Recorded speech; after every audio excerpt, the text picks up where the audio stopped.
Nessa edição da nossa Resenha da Bola, iremos destacar as últimas declarações do mandatário, o homem forte do Botafogo, o americano John Textor.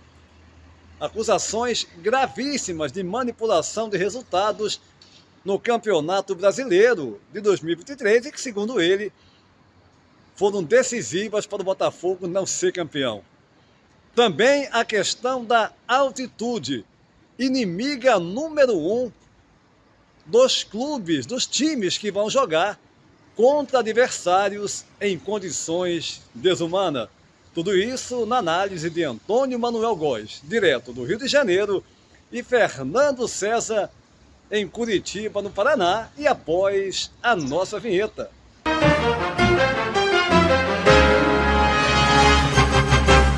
Iniciando mais uma edição da nossa Resenha da Bola, direto aqui de Gandra, região do Porto Norte de Portugal. A nossa Resenha da Bola sempre é um programa que a gente analisa de forma mais aprofundada temas de fato pertinentes dentro do mundo do futebol. Hoje, nessa edição, com Antônio Manuel Góes, direto do Rio de Janeiro, e Fernando César, em Curitiba, no Paraná. Mais dois assuntos. O primeiro deles, que vem sendo notícia, inclusive aqui em Portugal, aqui na Europa, as declarações, ao meu ver, totalmente irresponsáveis. Ele diz que tem prova, até agora não apresentou, falou inteligência artificial. O John Textor, o mandatário do Botafogo, do Alvinegro, do Carioca, no sentido que o Botafogo foi prejudicado, no Brasileirão de 2023, que houve manipulação de resultados, jogadores que receberam. Olha que situação, hein? E já há comentários que o Botafogo pode sofrer sanções sérias. Mas eu vou deixar primeiro para você, Antônio Manuel Góes, daqui a pouquinho Fernando César. Quero lhe ouvir a respeito desse primeiro assunto que queremos abordar aqui, as declarações do americano John Textor, Antônio Manuel Góes. Olá, Júnior, Fernando e seguidores desta Resenha da Bola. A moda de nossos velhos cartolas, mas com requintes de modernidade tecnológica, o gringo manda-chuva da SAF Botafogo anunciou no fim do ano passado a existência de manipulação que teria impedido a conquista do Brasileirão pelo Clube da Estrela Solitária.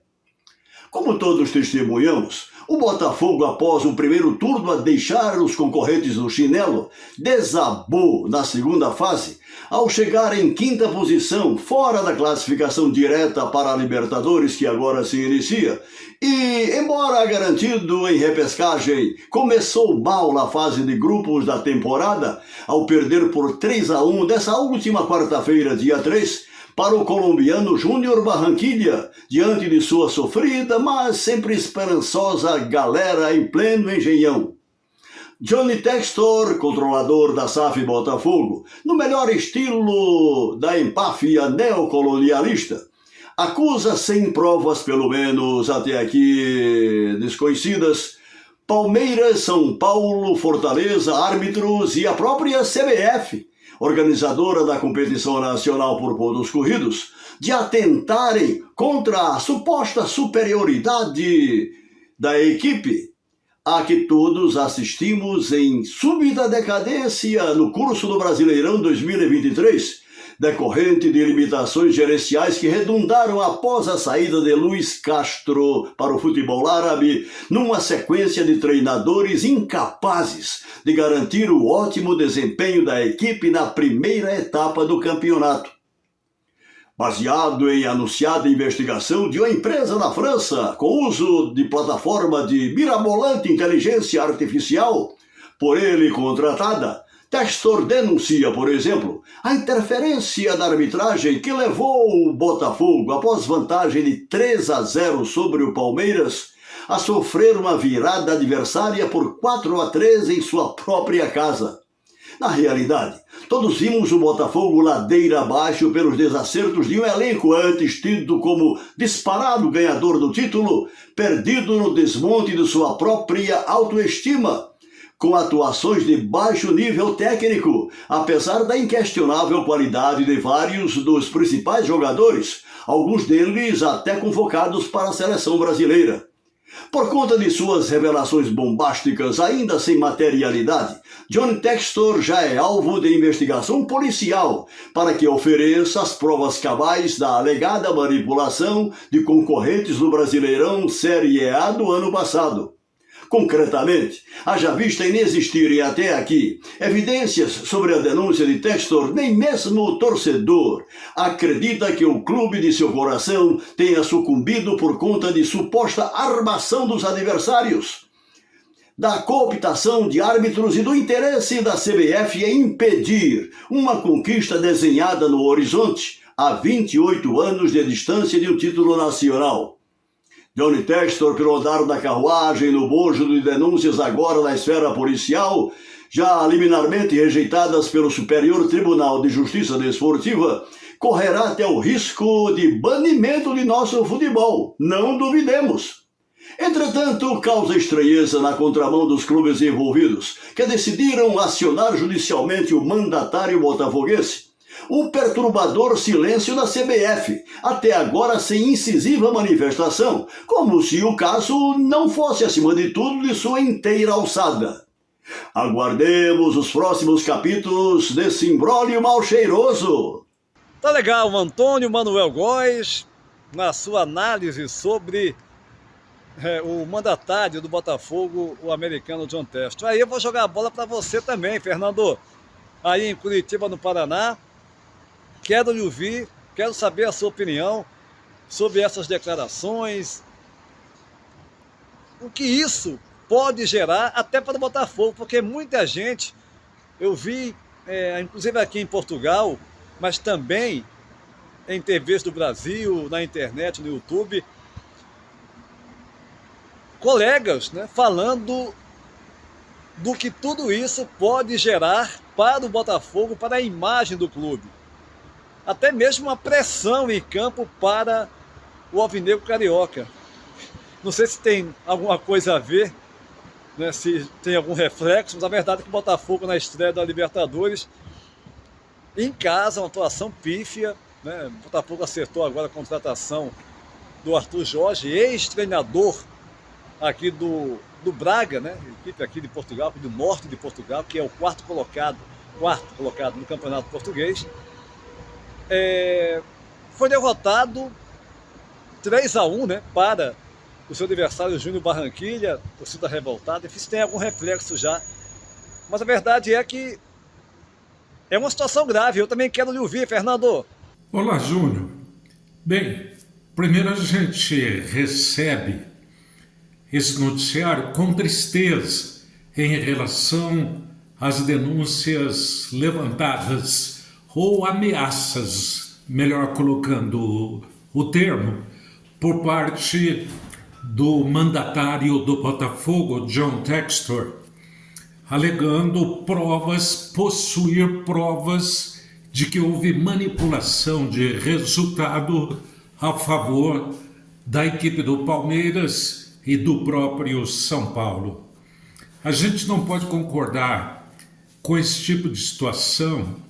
E isso serve para a vida, não apenas para o futebol. Quando existe algum tipo de irregularidade que possa trazer danos para esse ou para aquele indivíduo, para esta ou para aquela equipe, no caso do futebol, como levantou o mandatário da equipe do Botafogo, é evidente que a gente é contra. Porque quando existe qualquer tipo de situação irregular, você tem que imediatamente colocar. E no caso, colocar com provas quando é algo extremamente grave, como coloca nas entrelinhas o senhor John Textor. A gente não pode concordar. A posição da CBF tem que ser firme.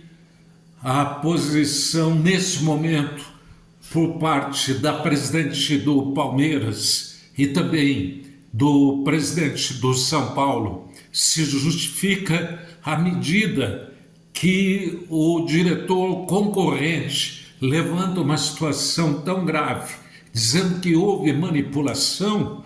Ele já tem que imediatamente apresentar as provas para que realmente não fique nada em suspeito. Repito, não se colocou bem nessa situação, no meu entendimento, o senhor John Textor, e aí fica essa colocação mais recente, quando ele declara que a presidente Leila do Palmeiras tem que baixar as guardas, uma vez que ele tem provas, diz ter provas que realmente vêm comprovar a denúncia de manipulação. Ele diz, se isso realmente aconteceu, ele já deveria ter levantado no ato e não esperar justamente agora para ficar colocando ameaça à diretoria do Palmeiras e, ao mesmo tempo, à diretoria do São Paulo, meu caro Júnior. Tá legal, Fernando, na sua primeira participação dentro da Resenha da Bola. Agora o assunto é a altitude, né? Em pleno 2024, a gente ainda vê situações desumanas no futebol, como é essa, de partidas sendo realizadas em condições desumanas. É essa palavra, eu não encontro outra palavra para definir o que é você jogar numa altitude de 2.600 metros, quase 3.000, jogar a 3.600, 2.600 no caso do Milionários, no caso lá de Bogotá, 3.640 na Bolívia e na Paz. Olha, gente, é sensato isso? É justo você jogar numa situação totalmente adversa? Mas aí eu quero ouvir Antônio Manuel Góes analisando esse assunto. Daqui a pouquinho tem o Fernando. Hein, Antônio Manuel Góes? Dor de cabeça, náuseas, tonturas, indisposição gástrica, vômitos, sensação de falta de ar, fadiga muscular, letargia, edema pulmonar com riscos de problemas cardiovasculares e menor produção de energia aeróbica que interfere no desempenho em competições desportivas.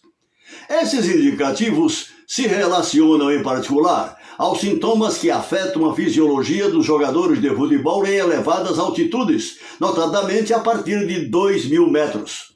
O assunto por si só requentado tem a ver com questionamentos de longa data sobre os confrontos em estádios da Bolívia, Colômbia e do Equador, determinantes da quebra de isonomia entre os clubes locais e a maioria de adversários na disputa de competições continentais. Análises científicas comprovam faz tempo as consequências deletérias do ar rarefeito para atletas ambientados no nível do mar. O caso de jogadores do Brasil, Argentina, Uruguai, Paraguai, Chile e Venezuela, 3 dos quais com seleções e clubes detentores dos maiores títulos do futebol intercontinental. E pelo motivo de nossas confederações e associações desportivas do topo da América do Sul se limitarem apenas à impotência de protestos quando seus times se dão mal na dureza dos embates da altitude que beneficia oponentes de menor qualificação técnica em suas casas quase no topo do céu. Nesta temporada, temos jogos programados para estádios entre os 2.550 e 3.640 metros de altitude, com os graves efeitos colaterais para visitantes do andar de baixo. Nas 2 últimas décadas, um vai-vem de decisões da FIFA em torno dos indiscutíveis prejuízos para a maioria dos competidores de torneios em nosso continente. A última das quais, em 2018, favoráveis aos que mandam seus jogos das montanhas. A alternativa minimizadora é a adaptação aos rigores da elevada altitude, com antecedência mínima de 10 dias impensável no caso específico do Brasil, em função do inconsequente calendário nacional.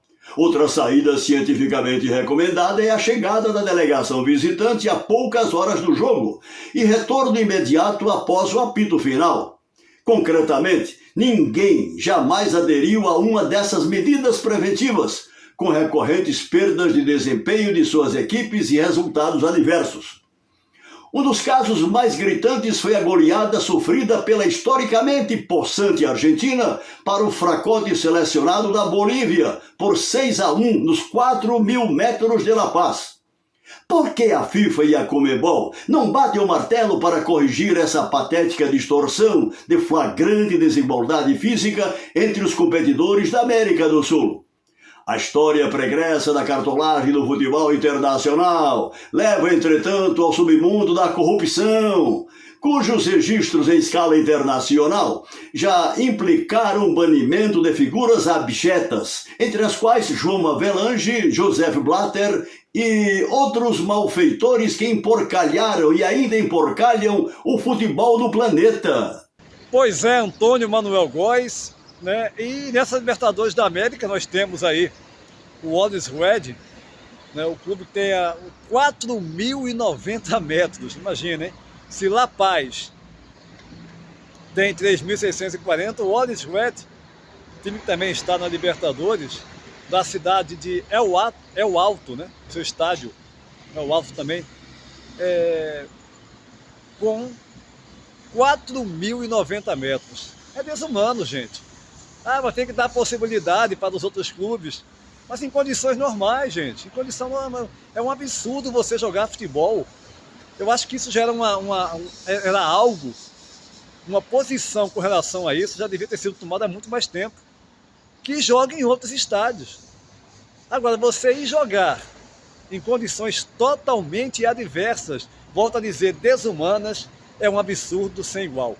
Quero lhe ouvir também a respeito desse assunto, meu caro Fernando César. Júnior, comprovadamente, a altitude ela acaba afetando equipes que estão justamente representando cidades, notadamente aqui no Brasil e países vizinhos também, mas que não tem essa questão da altitude elevada, como algumas equipes que representam cidades, principalmente no Equador, na Bolívia principalmente, onde eu pude trabalhar como jornalista esportivo. Eu estive acompanhando o Curitiba, por exemplo, em Quito, que tem altitude não tão significativa como La Paz e Potosí, onde eu estive acompanhando também o Paraná Clube em Libertadores da América em Potosí, que tem uma altitude acima de 4.000 metros. La Paz está perto de 4.000 metros. Então são altitudes que acabam afetando o organismo de atletas, jogadores que vêm de países e de cidades que estão praticamente no nível do mar, né? Os brasileiros, equipes brasileiras, estão aí representando e vivendo em cidades praticamente ao nível do mar. E quando tem que subir o morro para disputar a Libertadores da América em algumas cidades que eu acabei citando, evidentemente que o organismo acaba sendo afetado e o rendimento técnico realmente acaba também tendo esse prejuízo. Para mim, já há muito tempo, a FIFA, a Conmebol, já deveriam ter tomado uma posição, porque o que se faz é desumano. O organismo acaba realmente sendo afetado e isso, consequentemente, acaba trazendo prejuízo técnico e muitas vezes, ou na maioria das vezes, realmente afetando também o placar em prejuízo a essas equipes que tem os seus jogadores sendo afetados. Para mim, a FIFA deveria determinar justamente jogos, aprovar equipes para mandar jogos até uma determinada altitude onde o organismo não seja afetado. E comprovadamente, realmente, a altitude acaba afetando, e eu sou contra esse tipo de situação que até hoje equipes ainda têm que enfrentar quando disputam jogos pela competição mais importante do nosso continente, que é a Libertadores da América, Júnior. Tá legal, Fernando César, direto de Curitiba, no Paraná, e Antônio Manuel Góes, no Rio de Janeiro, analisando os dois assuntos dessa nossa resenha da bola nessa edição, as declarações do John Textor e também a questão da altitude, inimiga número 1, né, da sensatez, diria eu. Mas a nossa resenha da bola vai ficando por aqui, convidando você desde já. Gente, vamos lá, dar aquela força pro canal, né, se inscrever, compartilhar com seus amigos e fortalecer, claro, o nosso trabalho. A todos um abraço e até a próxima!